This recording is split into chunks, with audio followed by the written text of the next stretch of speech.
It's League Lowdown time once more, and today we are heading to the heart of Europe and beautiful Belgium. This is a nation full of attractions. One divided between Dutch, French and German-speaking communities, and where it is obligatory for every town and city to possess picture postcard good looks. This is a country famous the world over for its exports, from expensive diamonds, incredible beers, decadent chocolate, tempting waffles, and comic book heroes. This is where you will find the home of international organisations, as well as statues of young boys piddling. This is the birthplace of tennis legends, brass instruments, modern road surfacing, and Napoleonic resistance. But one thing that's truly irresistible is Belgium's football scene, an alluring destination for players of Football Manager. Let's investigate what this country offers in the League Lowdown Guide to Belgium.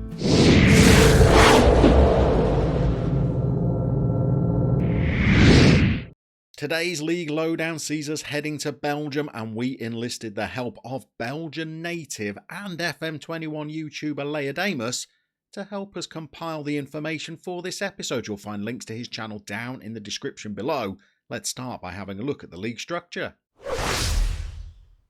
So the league structure in Belgium has undergone a few makeovers over recent years. They have simplified the system somewhat for this season. They've now got an 18-team top division with teams playing each other home and away over 34 games.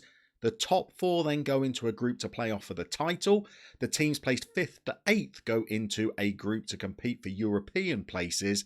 And then you've got a bottom team that's relegated, and the team second from bottom enters a playoff, a play-out with one of the teams from the division below. The division below is only made up of 8 clubs. Rather than a playoff system, they just play each other 4 times to create a 28-game season. The top team's automatically promoted. It's that second team that get into the playoff, and a team is relegated out of that league into the playable 3rd division in Belgium, which used to be operated on a regional basis, giving you 2 groups to choose from. It's now a national division, just 1 group to choose from, but still plenty of lower league fun for fans of that style of the game. So there's how the league works. Let's launch straight into having a look at some of the top clubs in the country. The most decorated team in Belgian football hail from the capital, and that is, of course, Anderlecht, although they have not had things their own way for the last couple of seasons, finishing 8th last campaign under Vincent Kompany, and they're only sitting just above mid-table this season as well. But when it comes to honours, both domestic and continental, well, no club in Belgium can match the CV that Anderlecht can compile. They've won the Belgian Cup 9 times, but impressively they have won the top division in Belgium on 34 occasions. But they also have European success in their history as well, winning the 1983 UEFA Cup against Benfica, although that victory is a little bit controversial given that the allegations surround that they bribed a referee against Nottingham Forest in the semi-final, who awarded them a penalty in extra time. But they've also won the European Cup Winners' Cup twice, both in the 70s, the first time they beat West Ham, and on the second occasion they beat Austria Vienna. They also lost the 1990 Cup Winners' Cup final to Sampdoria of Italy. So this is a club that has a great record when it comes to European competition when they hail from a nation the size of Belgium. When it comes to their facilities, well, they are not too shabby, are they? They've got superb training facilities, excellent youth facilities, excellent junior coaching, and exceptional youth recruitment.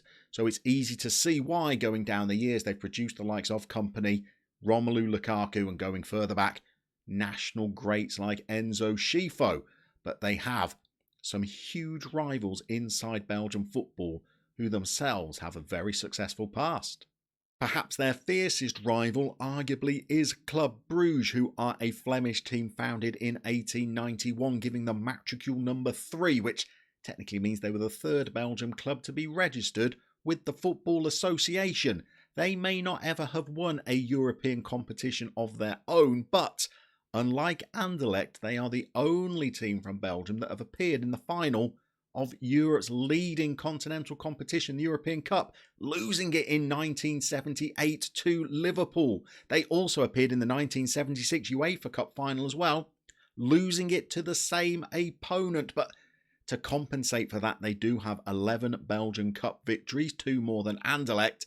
They might not have as many league trophies, having won just 16 of them, but they are the reigning champions, having won the title last campaign.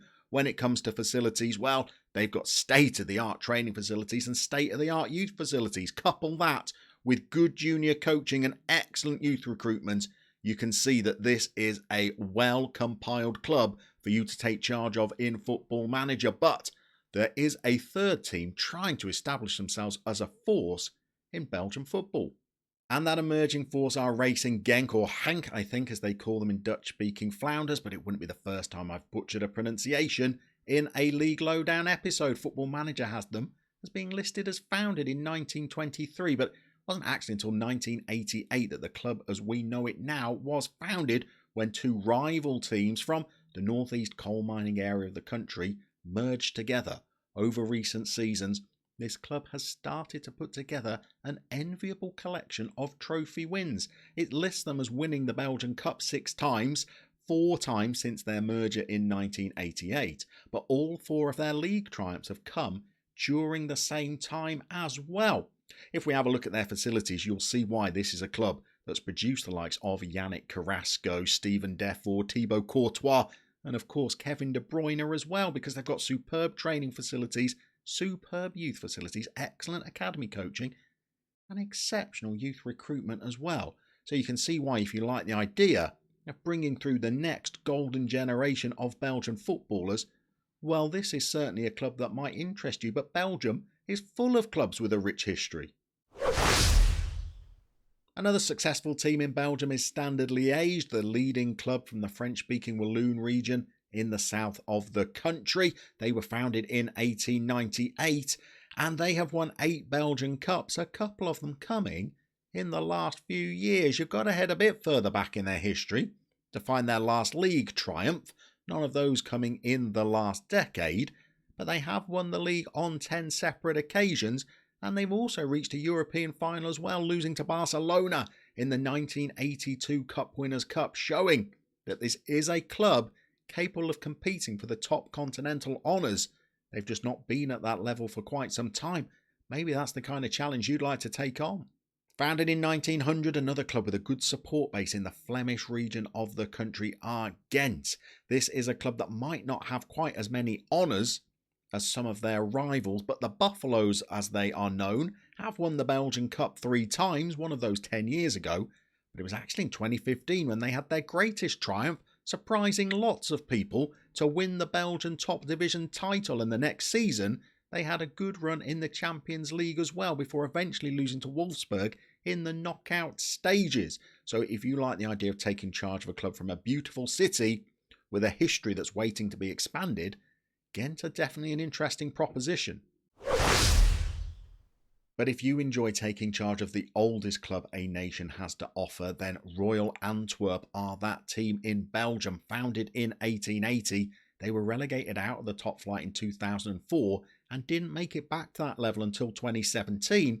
But last season, they ended a 30-year wait for a trophy by adding their 3rd Belgian Cup, and they've also managed to win 4 league titles as well, but the wait for another one of those has gone even longer. If you like the idea of trying to restore the oldest club in a country back to the top of the game, then Royal Antwerp are definitely an interesting proposition. If you're looking for a sleeping giant of Belgian football and one with a colourful past, both historic and recent, then look no further than KV Mechelen. Let's just start with the last couple of seasons. They were relegated in 2018. Bounced straight back in 2019 and won the Cup as a second division team that same season, only to be relegated back down again by the Belgian authorities, who found that they tried to bribe their opponents on the last day of the previous season to avoid relegation. They took it to the Court of Arbitration for Sport, who overturned that relegation, and they're now back in the top flight. Going slightly further back in their history, they've suffered bankruptcies that led to them being demoted down the leagues, but they've also now got 2 Belgian Cups, including that 2019 victories. They've got 4 league titles as well, but they are the only other Belgian club outside of Anderlecht to have won European trophies. They won the Cup Winners' Cup in 1988 when they beat Ajax, and then the next season when they played in the Super Cup against PSV, they were victorious against another Dutch team there.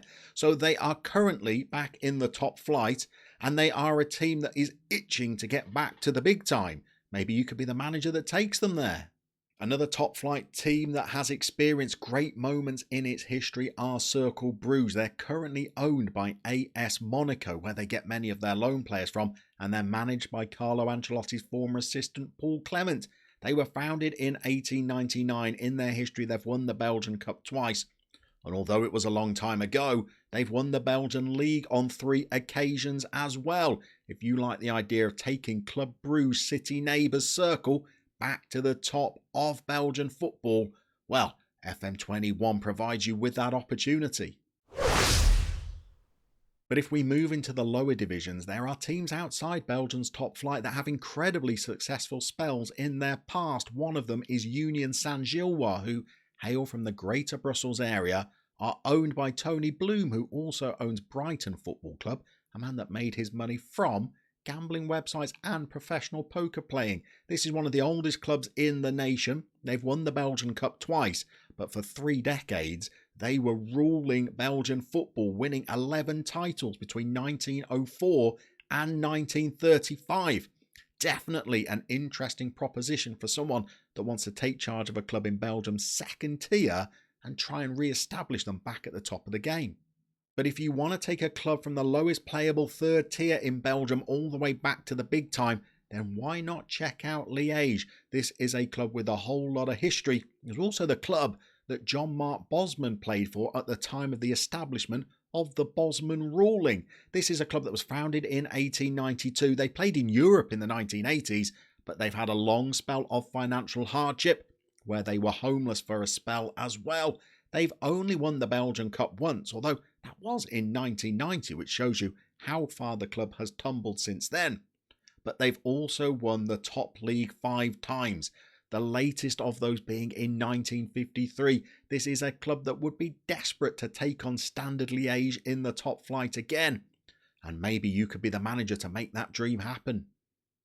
So that is the League Lowdown guide to Belgium, a country that may not have the largest population, but it has had teams that have succeeded in European football. Maybe one of those teams might appeal to you for your next Football Manager 21 adventure, but we will see you soon because we're going to make another nation the focus of our next League Lowdown.